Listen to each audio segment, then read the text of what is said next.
दीपावली आगे तो लड़कन के ना कपड़ा बाना चप्पल बा मालिक से मांगेगा मालिक अंदर बना बुला मालिक मालिक तेरे घर में तो आ रहे मैं है संसार कुछ बता बैठी मालिक साहब बैठी बोला का मालिक कुछ पैसा चाहता दीपावली आ गई बा घरे लड़कन के ना कपड़ा बाना चप्पल बा लड़के घर पे रोवत ना जब देखा खाली पैसे पैसे कर लो तो ट्रैक्टर पोछाइल बा ए मगर हुआ जो ट्रैक्टर पोछ जा सड़ा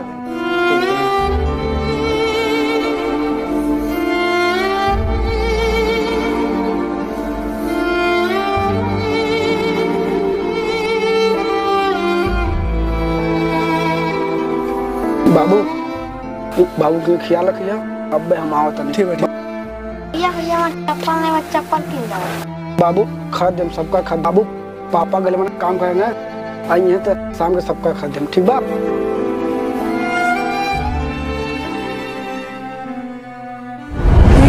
चाचा चाचा कबल चाचा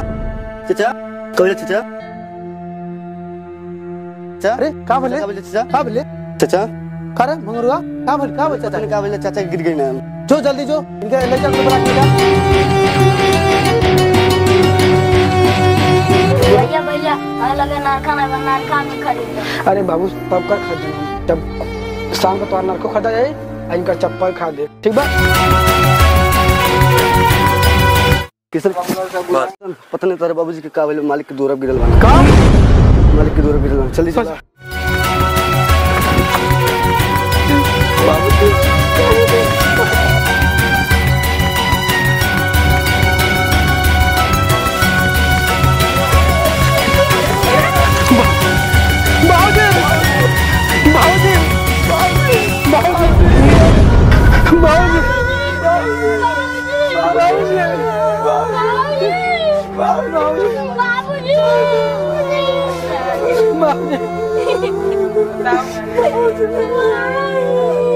भैया भैया हमें बहुत तेज भूख लगा हमें कुछ खा के दो ना रुक बाबू अब भैया होता तो हम पैस कर देते नहीं कुछ खाए ला हमारे पास खिला दी हम रुक बड़ा जोड़ा से भूख लगा तो बाबू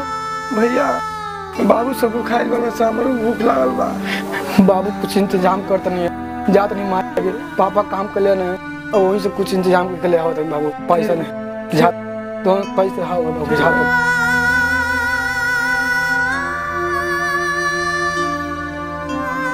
का बोले घरो साफ भइल और ऊपर वाला पेंट भइल कि ना भइल दिवाली के बढ़िया से साफ हो जाए चाहिए हमारे घर दुआर ठीक बा हाँ खूब बढ़िया साफ सुथरा करा के आप पेंट करवा दो जितना भी मजदूर हमारे ठीक सबका के बुला के उनका हिसाब करवा दिया सब पैसा दे देंगे ठीक है ना नमस्ते मालिक नमस्ते मालिक हमारे बाबू जन काम कैले नहीं पैसा नहीं हमारे बहुत बड़े भुखाए बने सब अरे तोर बाबू जन काम कैले रहना अब पैसा हम उनके दे रहे नहीं अब कहाँ पैसा बा बहुत देखत रहा के कहाँ पैसा बरे अब तो पैसा कोना बा भागे जैसे मालिक भाई सब बड़ी भुखाइल बने तो भुखाइल बने तो हमारे घर कार धार करबा तब न तो आगे पैसा दे मालिक कुछ दे दी पैसा नहीं देता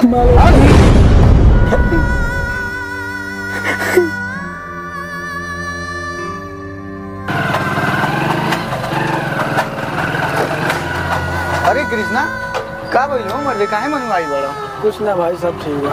अरे का बोलो बताओ ना अरे सब ठीक बा भैया अरे हमारे भाई का बोले मर्दे तो के सब ठीक बा भैया बैठा बैठा घर छोड़ दी बैठा चला बैठा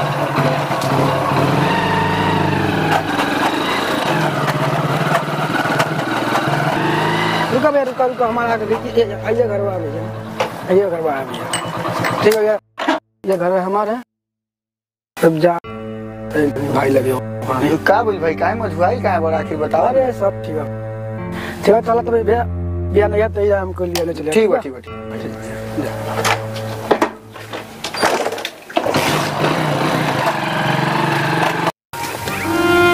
बाबू जी भैया पटका कहाँ है भूख लगा बहुत सुतल बाबू ठीक है बाबू हम को कुछ इंतजाम कर दे बाबू तो ठीक है भैया इंतजाम कर दे बाबू जी ठीक है